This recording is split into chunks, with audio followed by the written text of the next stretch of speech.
Welcome.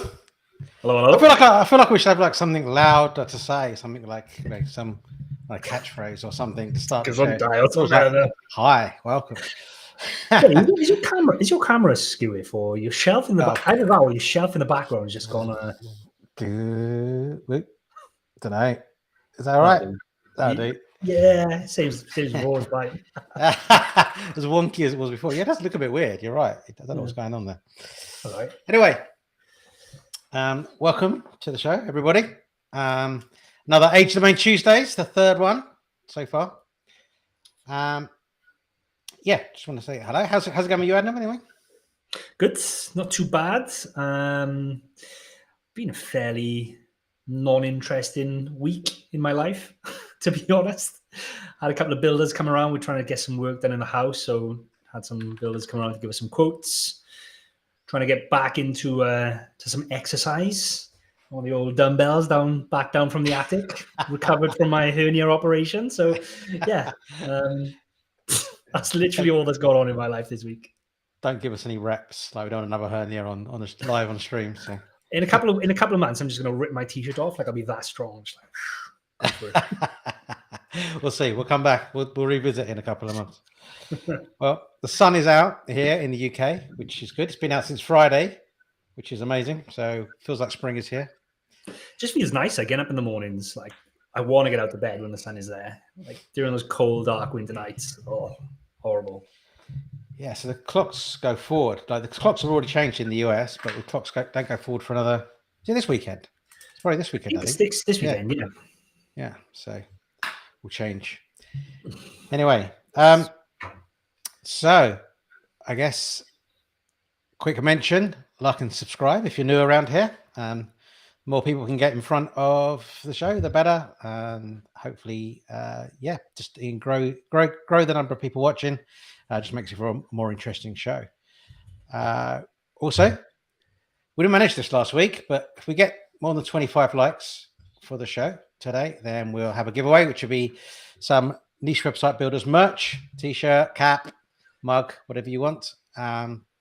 So yeah, we didn't manage that last week. We managed it. The website investing show seems to be more popular than the Age Domain show. So website investing show always gets it, and then Age Domain show is struggling. So show your support for the Age Domain show, and we'll see if we can get the 25 likes and see if we can give away some merch. Yeah. So in terms of what we're going to cover today, we have a case study for you. The case study is how we work with the customer to get from 0 to 3.3 million page views a month in 13 months. So quite big numbers. There's lots to go in there. So we've prepared some stuff there to show you and show you what we did to kind of get there. And it has lots of Age Domain content. Yeah, just a caveat that as well. There was a tremendous spend behind this project. It wasn't there was a lot of time, effort, and resources gone in. This is not typical of buying an Age Domain with 100,000 words, and then in a year's time you're going to get 3 million page views. We're not selling that dream. We never do that. We're realistic with people, but yeah, just to caveat the whole interview with that. Well, that's true, and that's the this is a standout example. I mean, we're helping people every day with more modest achievements. But yeah, like this is a standout example for sure. But what I would say is, a lot of money's been invested behind it, but then the site, as you'll see, starts making a lot of money. Therefore, it can be reinvested into building and growing the site. So, that's the beauty of the business model. You can reinvest what you earn, and this site happens to earn quite a lot. So. And I think the case study is awesome because there's a lot of different facets that go on in it that you can take on a smaller scale as well. If you don't quite have the same budget at this level, there's a lot of learnings you can take away from this case study, which you can apply on a smaller scale. For sure. Yeah. And then we're going to talk about one of the Age domains that we have in our portfolio, which is HavanaGuide.com or Havana-guide.com. Yeah. If you don't like hyphens, turn away now. And Age Domain Archive, what did you do? Which is a new feature, which is, when we're bidding for domains at auction, we tend to, if we lose them, we tend to keep a track of the URL and see what people did with them. And it's quite surprising what some people do with them. So we're going to cover one of those domains that we've been following for a while that we didn't win, to see what happened with them as well. So we'll cover that later on in the show too. Awesome. Are you ready to get started with the case study, Adam? Yes, yeah. And before that, Chris from Niche Safari wants to know where you got our YouTube counter from. They're really hard to find. I think you only managed to find one company that did YouTube, right? There was loads of Facebook and Instagram, but yeah. So this one is called. Oh shit! What is it called? It's called. Okay. There you go. I've got the box still. Metric time. So there's some nuances with it, though, right? Which is a bit weird in that the numbers don't. Yeah. So if you've got less than 1,000 followers, it'll count 1 to 1,000, but it only counts in tens after that. But I think that's a YouTube thing, not a product thing, because YouTube, of the way that YouTube works. But metric time. So it's a clock actually, but you've got loads of apps that you can add on it, and one of the apps is YouTube subscriber count. So yeah, there you go. Cool. I am going to pull this up then. So rather than me screen share, we've actually managed to figure out how to use Restream and get it live on here, which is awesome. Yeah, it's awesome. Right, hit it up. So yeah, you kind of introduced it earlier, but essentially it's a case study that we put together. It's the site was built on an age domain initially, strong age domain. I think it's a DR44 initially to start with. And then over the course of the last 13 months, there's been 6 additional domains redirected in.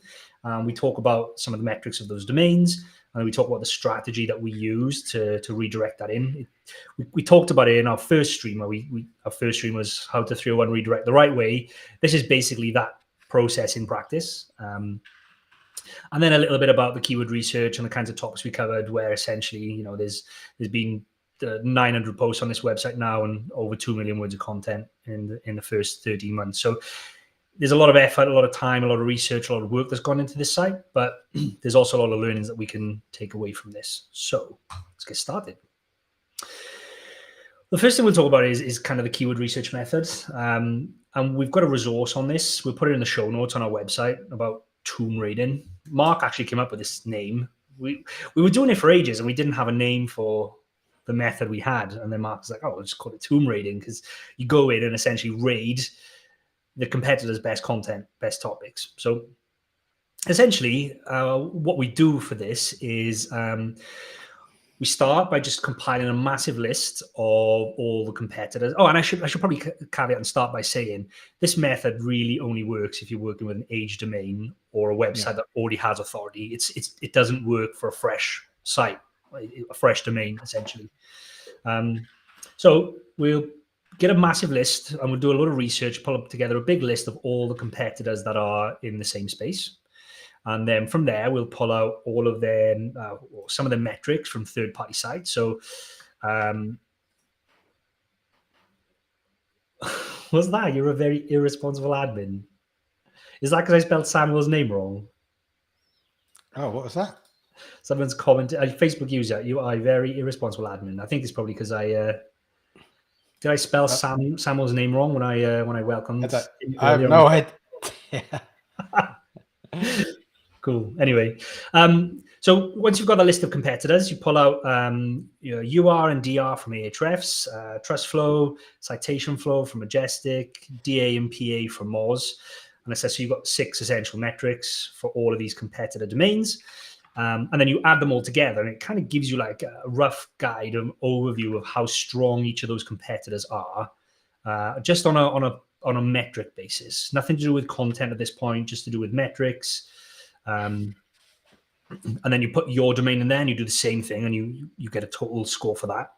And then you order it highest to lowest, and essentially what you're left with is, where do you sit in that landscape of competitors just on a domain metric level? So are you, towards the top? Are you in the middle? Are you towards the bottom? It gives you a good idea of kind of your standing in your competitors of your domain metrics. And then from there, everybody who's weaker than you start pulling out all of their pages of content with traffic numbers associated. So in SEMrush, you go into organic research, click on pages, you put each of the domains in, and in there it tells you the URL, and it's ordered highest to lowest for traffic. And Each domain has a traffic number associated. So you export all of that for all of the weaker sites. And then from there, you basically combine all of that data into one spreadsheet. You order it highest to lowest in terms of traffic numbers. And what you're left with is all of the pieces of content that are driving the most traffic to your competitors who all have weaker domains than you. And then it's a case of organizing that list, removing the duplicates, going in and looking at what the structure is, pulling up the average word count for each article, etc. But essentially, it's a blueprint to follow, so you can recreate the same topic ideas of competitors that have weaker domains than you. Anything to add on that, Mark, on the Tomb Raider method? No, I don't think so. That's it. I think what I'll say is that if you just search tomb raiding SEO in Google, you'll get the top hit, you'll get the article, and then there's a whole video that Adam and I have done on that method. So that's the only thing I'd add.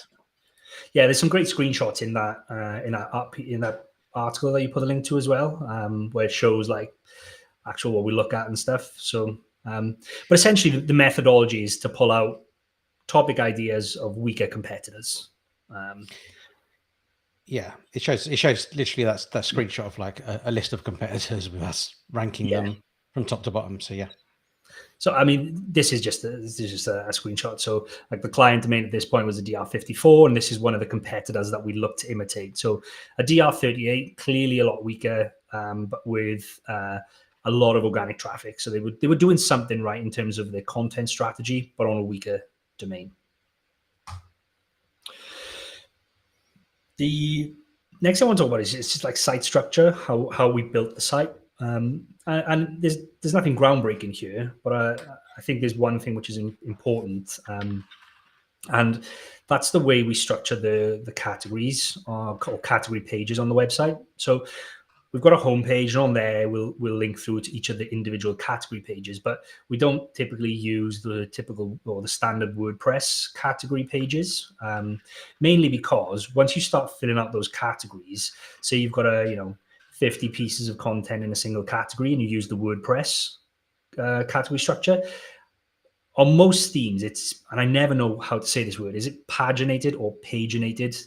I don't know what paginated, it is. Yeah. Paginated. And was it paginated or paginated? Paginated. Paginated. It's paginated. So, you have to click next page, or jump to the page number. And what this does is it means that the click depth of the website is quite high. And what that in simple terms means is to get from the homepage to a single piece of content, a single blog post, you have to click X amount of times. If you make a custom category page instead, and you put all of the pieces of content, all of the blog posts in that one category on that page, and you don't paginate it, everything then is literally, and you link to it from the homepage, everything is literally 2 to 3 clicks from the homepage. You've got a really shallow click depth, a really low click depth. I think this is good for 2 reasons. One, it's good for user experience. They click on the category and they see everything. They don't have to keep clicking next page or anything. But also it's really good and important for Google for indexing and crawling. So the easier you make it for Google to come and find everything on your site, the better, essentially. The more they'll find, the quicker things will get indexed. And as we all know, Google is having all kinds of crazy problems indexing content now. So we want to give it the best possible chance of finding the content and indexing it. The other thing to mention on there is the menu structure as well. We don't typically tend to go deep on the menu structure. It's typically either just a primary category for each one, and sometimes we'll go a secondary category on the menu structure, but we never really go more than 1 deep. So it's never, it's never sports, subcategory of ball sports, subcategory of tennis. I don't know, 3 or 4 categories deep. We never do that. We always try and make it so it's just 1, 2 at the most deep as well. Anything to add on that, Mark? Nope, that sounds good. Cool. And then redirected in age domains. As I was just reading through this before we came live, I realized we've made a mistake here. It's not 2, there's 6. So just bear that in mind. And essentially, we'll talk a little bit about the strategy, but we redirected the first domain into this. So the site was launched in December, and we redirected the first through and redirected in the first domain in January. So very quickly. And then we did one. We've got the timeline coming up shortly, but there's pretty much one every month for the first 6 or 7 months. And we use this as a way of essentially link building. 301 redirecting age domains into sites is, if you can find the right ones, like we talked about on our other stream, it's a super cost-effective way of link building if you can find the right ones. It's also a super effective way of building out new categories. So, for example, if you have a site in the sports niche, like I just said, and you want to expand your website from, say you started in the sports niche and you started covering football or soccer, and then you want to expand that into tennis. Well, if you find a great tennis-related domain, you can create a whole new bunch of content around tennis, create a new category page for it, and do what we show you next in the implementation. But it's a great way of then attracting and building lots of tennis-related websites on your domain and pushing power from that domain through to that tennis content. Yeah. Yeah. So I think all you meant by this slide was that in December, initially you had 2 domains, and that's what the screenshot shows. It's like the redirect. Okay. Yeah. Yes, yeah. It's been a while since I reread through this bit. So yeah. Yeah, it's a bit out of date, this, isn't it? This is a bit old now, these slides, but yeah.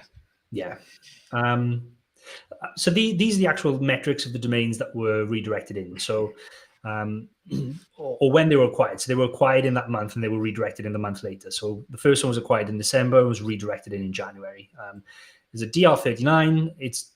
And I should specify and point out that all of these are domains that we would have been happy to build like the main website on. You don't skimp on quality or anything for age domains that you're going to redirect in. And as a result, each of these age domains was roughly around $3,000 to $3,500, just to give you an idea of kind of the costs for each of these domains.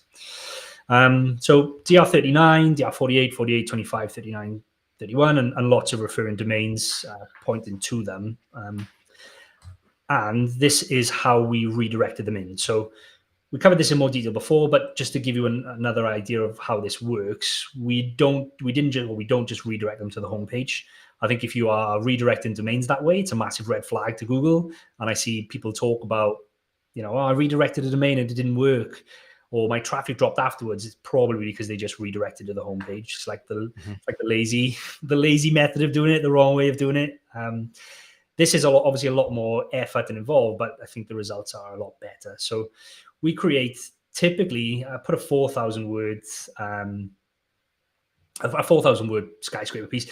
They're not all 4,000. Some are up to 4,000. Some are a little bit less. It just depends on what you need to write. But essentially, it's a piece of content that you create on your main site. We call it an acquisition page. And in the first paragraph, you talk about how your main website has acquired the site that you're going to be 301 redirected in. And you do some formalities and, welcoming all the readers, and you can't wait to show them and share them all your new content. And then you talk broadly about the topic that you're redirecting in. So going back to the example earlier, if we were redirecting in a tennis domain, we would then create a large skyscraper piece of content that talks about, what's this come up here? That talks about tennis in general, and you use that piece of content to internally link through to all of your new tennis pieces of content. So you've created maybe 50 pieces of content on tennis in the background. You set up your acquisition page, you have a skyscraper piece on tennis, and you internally link as best as you can to all those 50 pieces of content. You then set up that 301 redirects directly to that acquisition page. So you don't go to the homepage, it goes there. And what that does is you're redirecting a domain onto a page that's topically relevant about what the old topic was. So you're redirecting a tennis domain into a tennis piece of content. And then all of that power is flowing into that page and then via the internal links into all of the individual pieces of content. So yeah, it's a lot more work than just buying it, 301 redirecting it to the homepage, but this works a lot better. And once you've done that whole process, we recommend also that you put out a press release to say that your main site has acquired the other site. And that's just to add some kind of legitimacy, like a real business. We want to imitate what a real business would do, and a real business would shout to the world. They'd probably put out a press release that they've acquired another company and stuff like that. So we just want to imitate to Google and show Google that we are, it looks like a legitimate business acquiring another business. Yeah.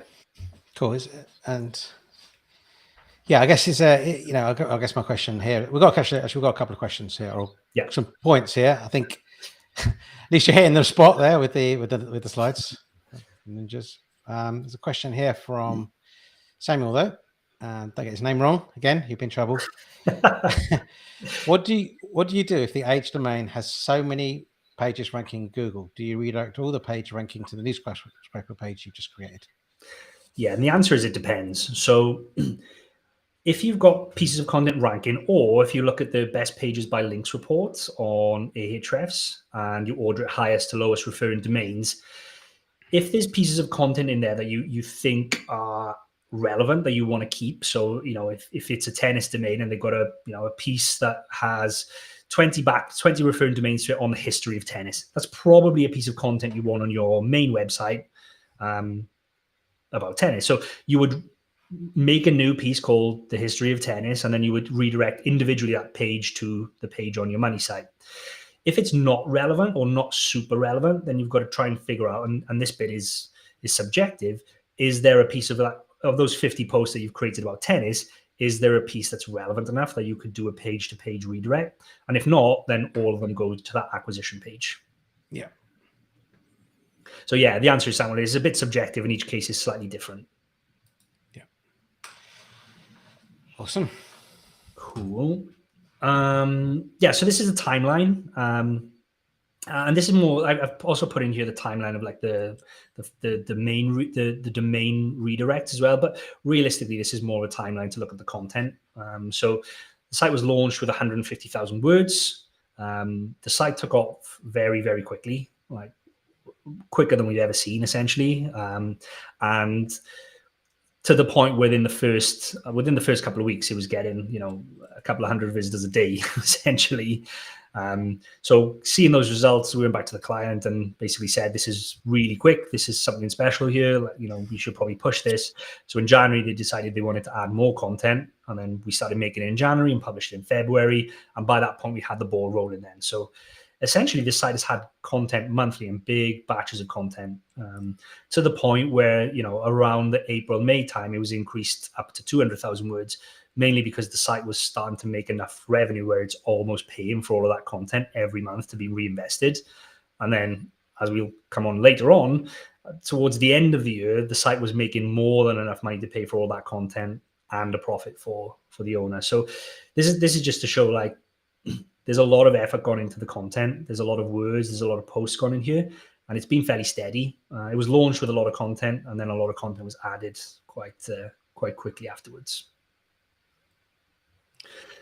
Yeah. So this customer they were quite keen to get a portfolio going, weren't they? And so we started several sites at a similar sort of time, all on H domains. But this one was like the clear winner, and we often talk about that, don't we?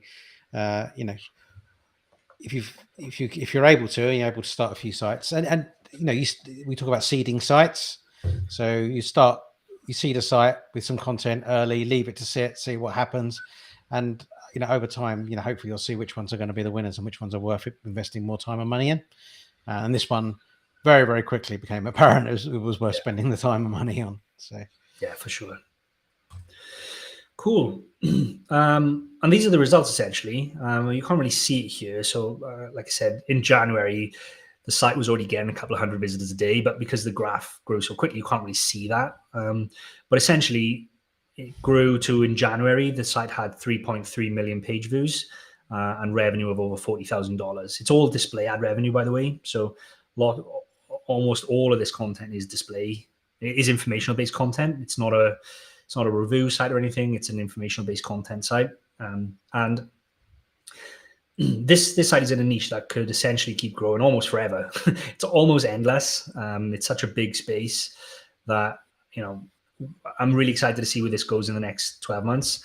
It's already starting to become one of the leading sites in the space. And I feel within the next 12 months at the same rate, it's going to become, the authority site in the space, I think, especially as the owner's not kind of letting up on growth or anything like that. So yeah, these are the top level results of what was achieved.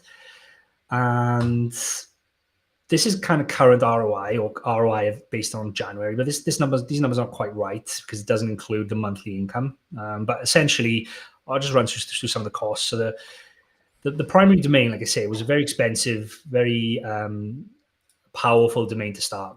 The client actually sourced this themselves, so it they bought it from GoDaddy auction.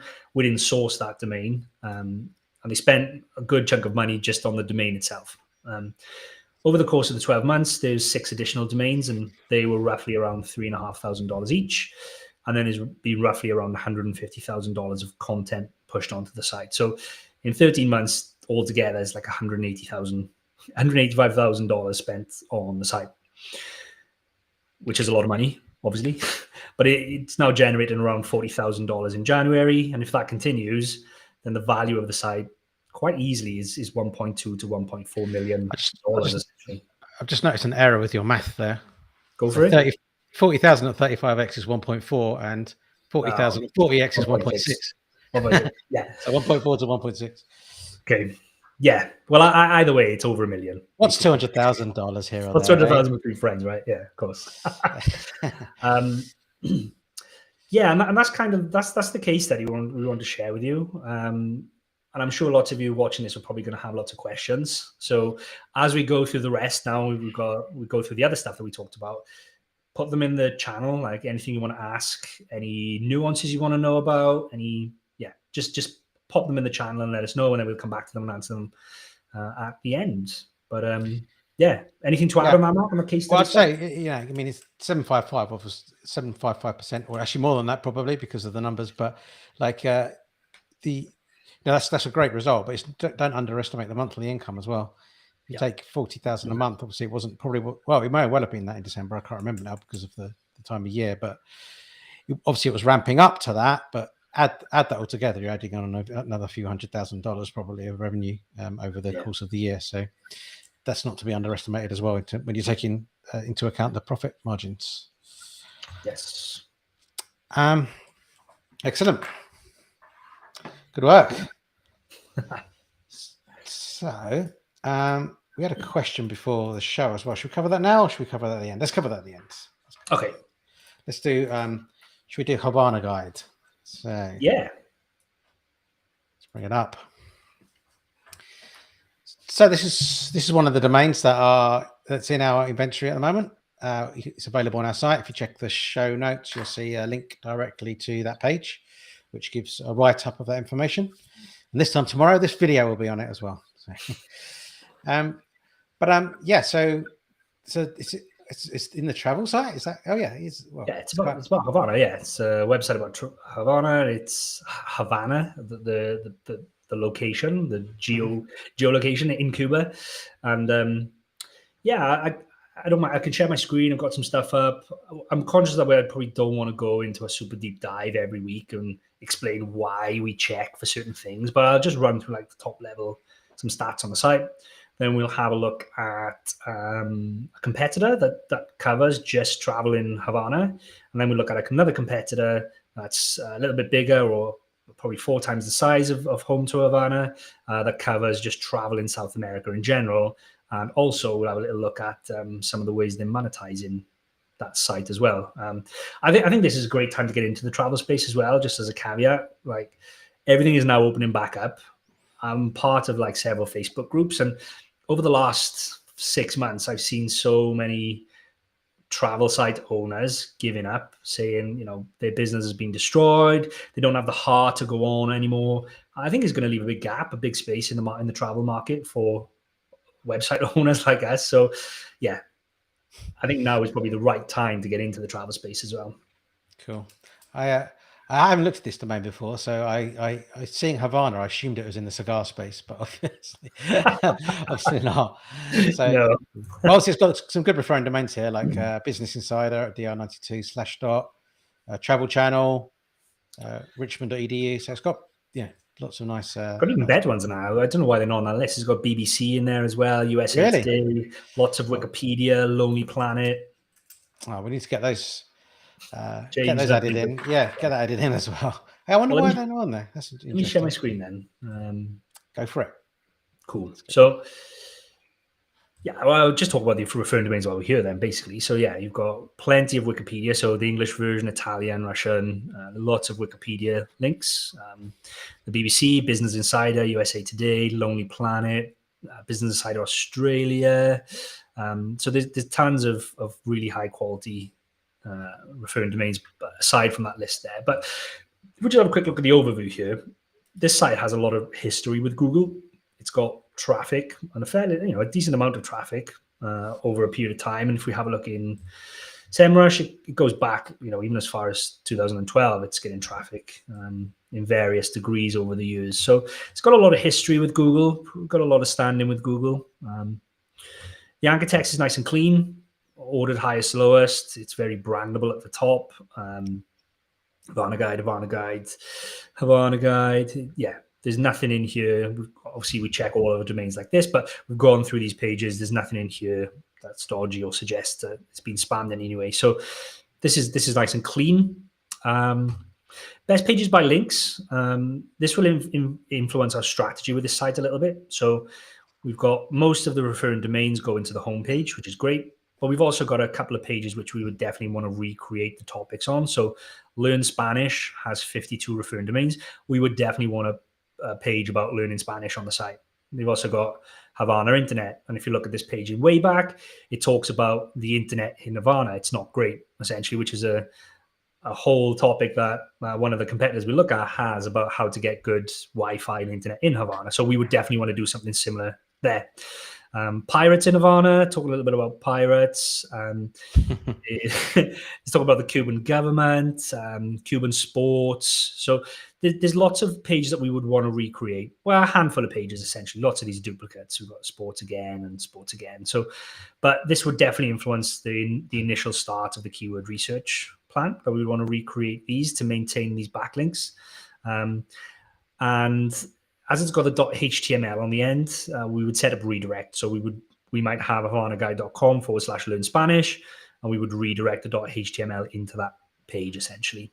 You can do it another way. You can set up the permalink structure so it includes .html, but I think it looks a bit weird on some sites. So having some pages HTML and some not. So we would retro. Yeah, we would opt for the redirect method. And then looking back, so if we go back to 2019, when this website was getting a decent amount of traffic, we can see some of the things that it used to rank for as well. One thing which is great, we're a big fan of listicle type articles, and the one that was driving lots of the traffic was Cuban names, which is great. And if we have a look into the individual keywords, we've got Cuban male Cuban names, there's Cuban first names, Cuban girl names. So easily we could explore that as a small silo of content around listicle articles around Cuban names. We've also got stuff around Cuban flowers, working in Cuba, different Cuban singers, Cuban traditions, Cuban foods. Like all of these are just small mini silos which you could expand on. Like you could make it a whole section around Cuban food. You could have recipes around Cuban food, all that kind of stuff. The other thing to note is just that it's all related to Cuba and Havana. So there's nothing, the site hasn't been used for anything but that. And then just a quick one, if we have a look in Havana Guide in SEMrush, the referring domains, they're all about travel and tourism, sightseeing, travel agencies, etc. So it's great. It's what you would expect, essentially. And then we have a look at the competitors. So this home to Havana is one of the main competitors here, I think. It's about specifically Havana. So they haven't ventured really outside of Havana or Cuba. And instantly I noticed that they don't have an SSL certificate, which either means they're not actively working on the site anymore, or they are, but they don't quite know what they're doing, which leaves opportunity for us.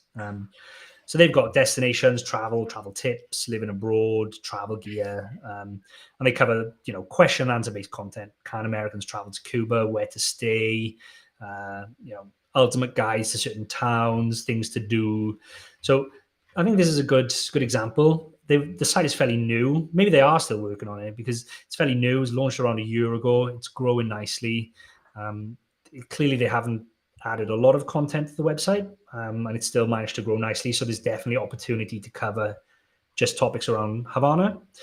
And then once you've covered that, And I think realistically, like this is really low of what you could just cover to do with kind of Cuba in general. If we looked at all those top pages and we look at food and dress and names and places and stuff, there's tons of opportunity. But if you wanted to venture further, you could then also look at doing something similar to this South American backpacker who cover not just kind of Cuba, but they cover Argentina and Brazil and Chile. And you could essentially replicate that same model. Once you've covered Cuba, you could essentially replicate that same model across all of these countries. So the scope is massive.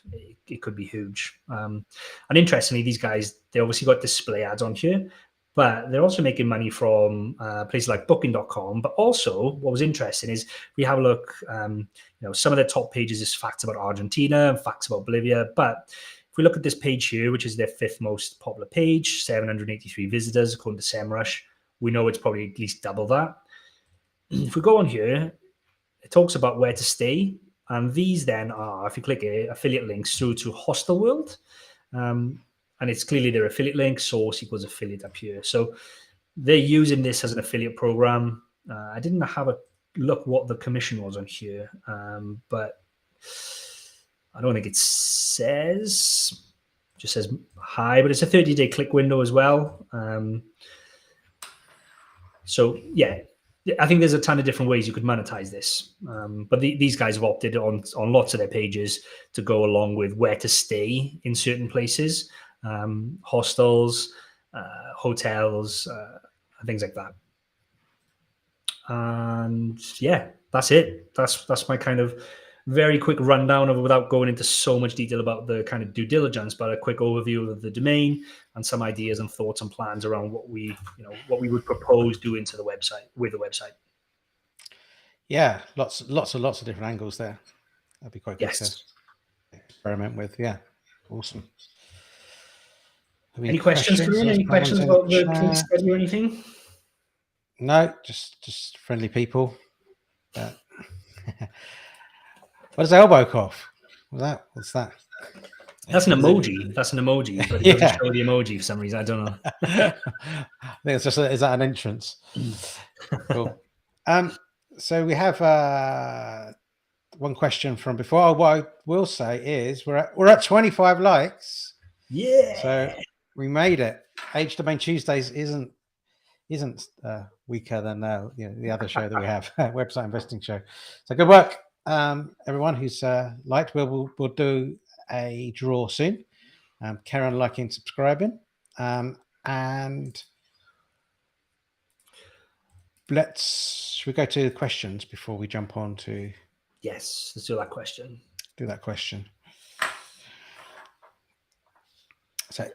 So what I will say, actually, if we're going to do the draw in a minute, is if you're interested in winning some merch, type anything, type something into the chat window now, so that and if you're not on YouTube, why not? There's one person on Facebook. Get over to YouTube, type something in the chat window, and that means that I'll be able to copy your name out and put you into the draw. So type anything now. And once we've covered this question off, we'll go back to the draw. Yeah. So the question is it okay to use an English expired domain to start an affiliate site in another language like Arabic or French? The honest answer is I don't know. We don't have a team of our team of writers only write English. We don't know. We've never created personally or as a business a website in another language other than English. But I'll give you some of my thoughts on the other way around. So could you use an Arabic or a French domain to create an English-based website? Again, I just want to caveat and say we don't have an awful. I think we've only ever done one of that, where it was a website that was wasn't Arabic or French, it was Japanese, and we looked on way back. It looked like it was a genuine website. A customer brought us this, and we said up front, look, we've never done this before. We don't know how it's going to work out. We flagged up that in SEMrush, most of the referring domains were .jp domains, and we didn't know how that would translate into trying ranking it in an English-speaking country. Because of that, we only put a 30,000 word package on there, so it wasn't a ton of content. But it didn't work out very well. The site never really got fully indexed properly. We never managed to get it to take off fully. It's not a total loss because the owner then moved the content onto a fresh domain. So that the investment in the content wasn't lost, but the time of making it live on the site and then pushing the content, then waiting, that kind of time was lost. So yeah, I'm hesitant to say it's a good idea because we don't have enough data, but the data we do have says it might not be a good idea. Yeah. Cool. Actually, we've got some more pinned messages now. I'm just wondering whether I copy these names in because they vanish after a while on Okay, YouTube. what did you do now? I'm just going to pull up some more questions. So got another question on redirecting an expired domain. It's a bit of a cheap domain, so not sure if you should risk it. I would say the cost of the domain isn't really the factor. It's the quality. You can get good quality domains that are quite cheap sometimes. What I would suggest is go back and look at one of our previous videos. If you go onto YouTube, it's one of the recent streams we did where we did a deep dive into domain due diligence. Put the domain through that due diligence, have a look at it, make sure that it passes all of them. If there's even one or two red flags, just bin it. You don't want to risk your main site for a domain with a couple of red flags. The other thing I should mention, we haven't officially launched this yet, but we will be in the next week or so. We actually have a service coming up soon where if you have a domain and you've sourced it somewhere and you want us to vet it for you, you can. There'll be an option on the website to go in and purchase a package where there'll be a 48-hour turnaround time. It'll be either myself or Mark that actually goes through. We'll record you a video looking at the domain, vetting it, giving you our thoughts and feedback. So when you buy, hopefully you've got a degree of confidence that you've checked it and someone else has checked it. So yeah. But to answer your question, it just comes down to quality rather than price. If it's a good quality and it passes all the checks, then yeah. Yeah. Oh, for sure. Yeah. Cool. So, yeah. How far would you deviate from the original website niche? How long a piece of string? It depends. A lot of the answer, it depends. You want to try and keep it as close as you can. Like you don't want to redirect in a domain about tennis onto a site about cars, for example. And also, if you're redirecting something that is semi-related, like if you've got a website on sport and you've covered soccer and you've covered everything you think you can about soccer and you now want to cover everything you can about tennis, do that. Like don't cover 20% of the tennis content and then think, oh, I've got another domain here now about rugby and I'm going to redirect that in and cover 20%. Try and cover it in full before you move on to the next one. Yeah, sure.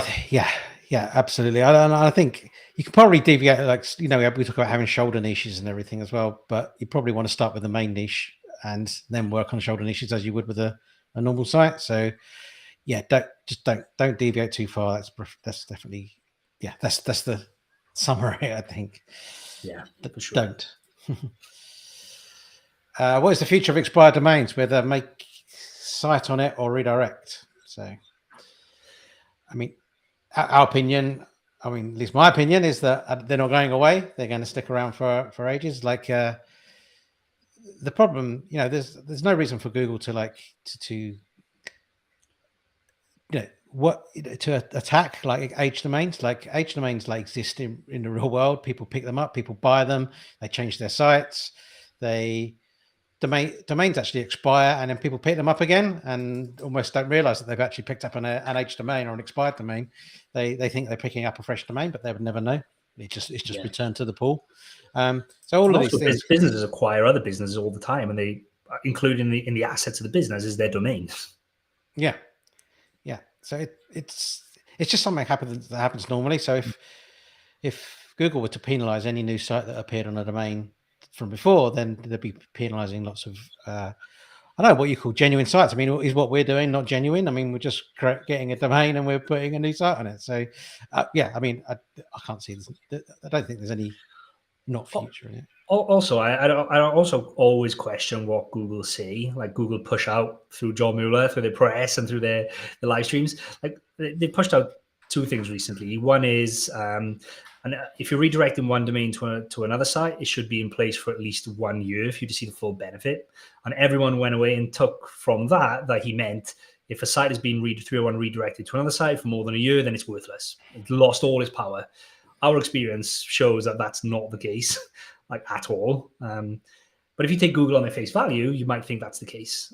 And recently now they put out something opposite where he said, if you redirect the site to your to your domain, it needs to be there for at least 3 months for it to be fully like for you to realize, don't remove the redirect within the first 3 months. I'm like, which is it, a year or 3 months? Like, that's what? We always do your own testing, and we found that's not the case. Yeah. Thank you, John. Appreciate your kind words on that. And last question before we go to the draw. I have a food-related site. Would redirecting an expired restaurant to a restaurants in X city be a good idea? Or would you say it's not related enough? Yeah, we kind of covered this topic slightly on the last stream, I think it was, where restaurant domains, they can be good, but they can be bad, and it comes down to the domain in question. So if the restaurant domain was all about the business and it had like 3 pages, for example, and 1 page was about us, 1 page was menu, 1 page was opening time, the relevance really is about a business, not about food or restaurants. Whereas if it had, some pages talking about, how they won some awards or the food or where they sourced the food from and all that kind of stuff, and it's more about the food, then it makes sense. So, yeah, another frustrating answer, but it depends essentially. Yeah, and I guess what Ninja is asking here is that he's not redirecting a food. The content he's going to write is about restaurants, especially in particular. So whether you can get restaurant type content to rank on your already food related site is a question. I guess if you were to, I think I'd try it out, like create 15, 20 posts on restaurant related stuff, see if you can kind of get something to rank, and then look at potentially like that domain. I guess maybe it's an auction, so you haven't got that time to wait. Depends how much you can pick it up for and whether you're willing to wait. But I guess it really depends if you're going to be able to get that stuff ranking on your site that you already have already. The other thing I probably mention on that as well is me and Mark were chatting about this earlier. We've seen some great success recently with listicle type content that is location based. So best restaurants in X city, or even if you can niche it down further. So, best Chinese restaurants in X city or best Indian restaurants in X city. So it's definitely a good route of content. And we found if you Google most of those keywords, you come up against TripAdvisor and things like that. And they're almost always like towards the top, but multiple times we've managed to outrank those with a really targeted piece that's structured right. And, TripAdvisor, even TripAdvisor's own 10 best restaurants in X city piece of content can be outranked. If done right. Yep. Oh. What's Dimitri saying there? Add one article to a draw pool. I don't know. Does that mean give away one article, is it? Add one article to a draw pool and you will get 1,000 plus participants. Yeah. Add one article give away an article, I think. Oh, give away an article. Is that what you mean, Dimitri? It's the prize. Oh, yeah. We could do that as well. 1,000 plus participants. You reckon? Dimitri, we need to recruit you to drum up some business for the streams. Awesome. There's a question from Samuel in there, which I think is a good question. But let's do the draw first. What, this one? Why does everyone get my name wrong? No, the one above, the two above it. Okay. All right. Should we do the draw then? Oh, wait. Are we going to do the draw, or are we going to answer all the questions and then do the draw? Let's do the questions. Okay, cool. So how do you handle an age domain name that was previously an e-commerce site? Do you recreate all the product pages, a lot of still ranking, or just bundle them and redirect them to a skyscraper page? Yeah, so we've actually done this a couple of times. We actually did this in the adult space, which was an interesting project at one point. Lots of interesting keywords came up during that research. But essentially what you want to try and do is map out the product pages to, can you find an affiliate that still sells the product?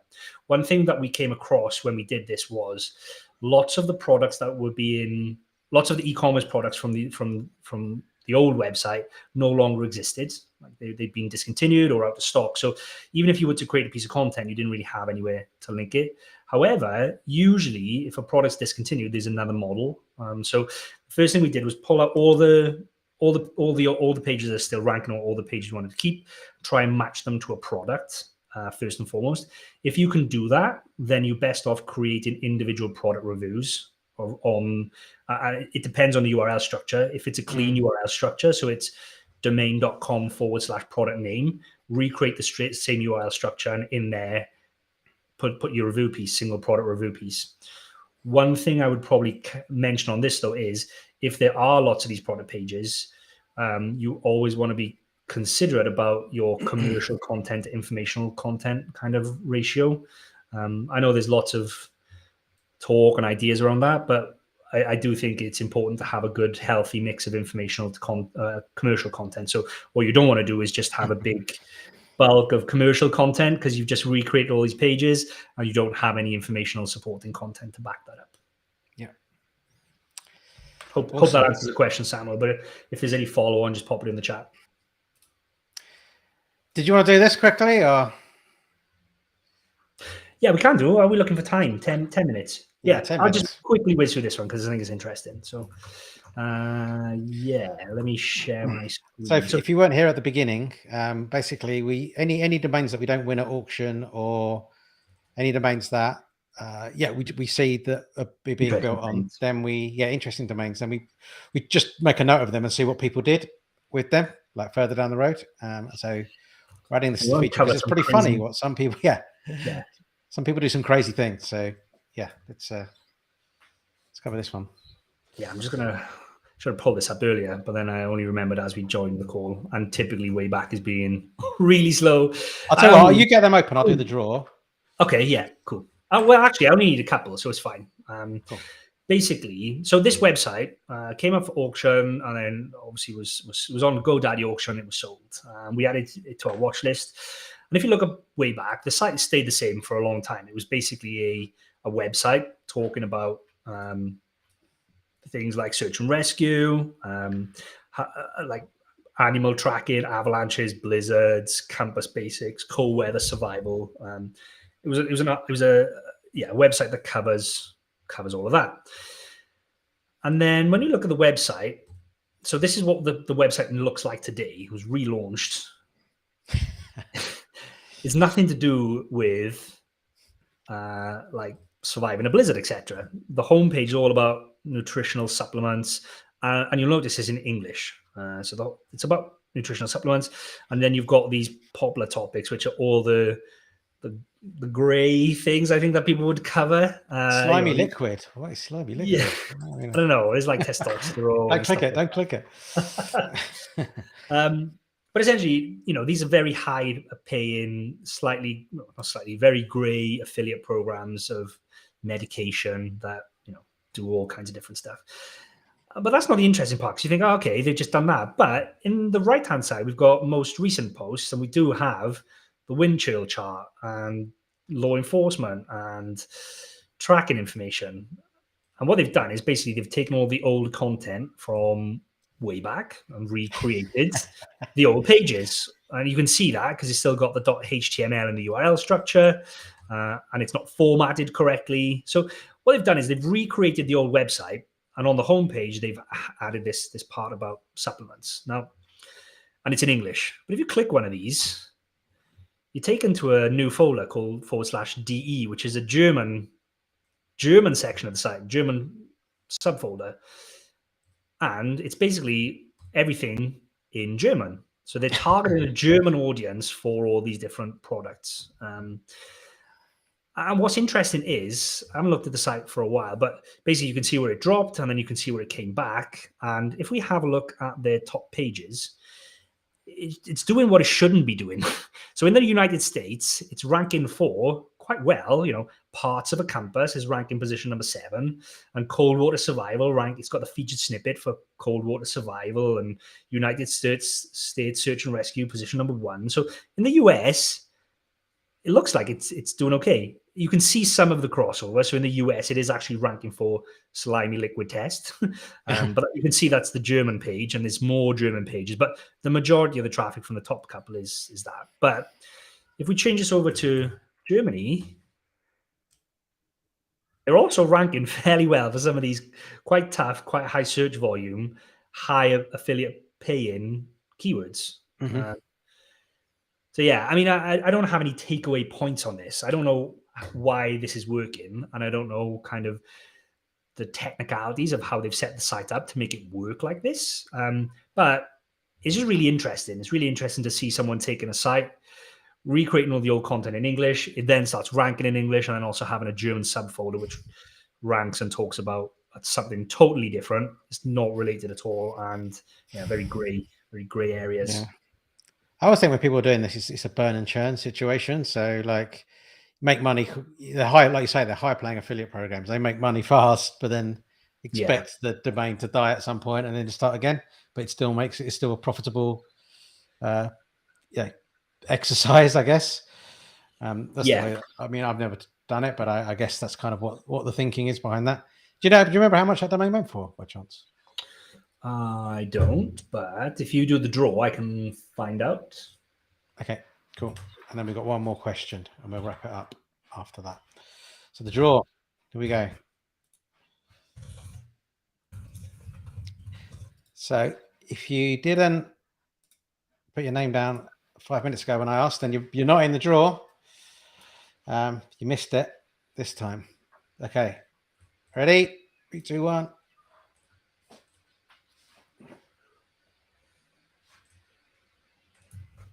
Oh, it had to be Samuel. And his name's not right. Yeah. That's perfect. Well done, Samuel. Good job, man. So drop us a message through the website, either through the chat or through the contact form, nichewebsite.builders, and we'll be sure to hook you up with something. Definitely earned that. All the questions. That was definitely definitely earned for sure. Yes, I've just looked, and that domain actually sold for $7,800. So it wasn't even a cheap domain. It was a very expensive domain. Probably hence why we lost it. We were looking at it at auction, but we didn't buy it because it just went for too much. Yeah. Cool. So last question, and then we'll call it a day. I think this is a question. Yeah. If product pages are with structure, blah, blah, blah, blah, then what should be new URL structure? Okay. Yeah. So in that case, I would probably look at making a new URL structure, abc.com / either the product name. So with the word review at the end. So / 10ish Adidas 10 issues review, something like that, basically. Yeah. Yep. Same. Cool. Whoever you are, Facebook user, tell us how it goes with your project. Sounds like you've got something planned. Yes. And if anyone's interested in taking another look at that HavanaGuide.com as well, the expired domain, head over to the website, click the little domains button on the top right. You can see all of our domains, but if you go in there, Havana Guides in there, and then tomorrow our section of us looking at it will be video will be on there as well. Yeah, and it's in the show notes as well, the direct link to that page. Awesome. That's it. I think we've done well. This is the third week, and we've definitely got way more watchers than we've ever had. So yeah, 30 concurrent users at the moment, so that's not bad at all. Another thing as well is just like it's great adding questions in the chat as we go, but there's also if you're on our email list or within our Facebook group, every week we also put out a link where you can add questions before the stream starts. So if you know, rather than trying to remember them on the stream and typing them in as you go, you can always submit them before the video for us to have a little look at too. Yeah, and so far, because of the number of people, we've not missed a question yet. So we're answering all questions at the moment. What's next week's topic, by the way? I can't remember. Oh, don't ask me that. Do this every time. Get it out. I'm never ready. Gosh, hang on. All right. Next week's topic is. Oh, actually, we changed it because we were going to do age domains. What the hell did you do? But we're making that a feature now of everyone, aren't we? So After that, we're going to do another case study. We're going to do something else in between, of which I don't know yet. So we'll go with that out. Okay. But on Thursday is the website investing show, which is buy versus build part 1, which we're going to talk about. We're going to spend a few episodes talking about buying and flipping and building from scratch, growing, potentially selling. And then we're going to have a third one, which kind of just summarizes the benefits, pros and cons of kind of both approach. I think we've got a unique take on that as well, right? Because a big chunk of my investment strategy is flipping, and yours is very much building and holding. So we've got battle of the buy versus build. Yeah, for sure. Were you lumbering up then? Did you just go like that? Like, yeah. No, get your weights up, mate. Get your weights up. Right. So, and then on tomorrow we've got the Niche Lifestyle Show, in which we're covering online living, a day in the life. So if you haven't tuned into that show yet, it's very much more a kind of, what's the word? Like, I don't know, relaxed kind of show. We don't go into too much detail on any particular strategy, but we talk about what it's like to make money online. We've covered we've done a couple of episodes. The episodes rotate on Doug Cunnington's channel, Alex Cooper from WP Eagle, and this week it's on our channel. So where you're at right now, tomorrow, and it'll go back round through all the channels. So we're rotating the channels, but the show remains the same essentially. So that's tomorrow's show. So 3 live streams a week: Tuesday, Wednesday, Thursday. Yeah, go ahead, subscribe, make sure you don't miss them. Should we wrap it up then? Yeah. Oh yeah. So. We'll do this. Yeah, we'll do the news reading thing. Cool. All right. Awesome. See you, Adam. See you, everybody. Thanks, guys. Bye.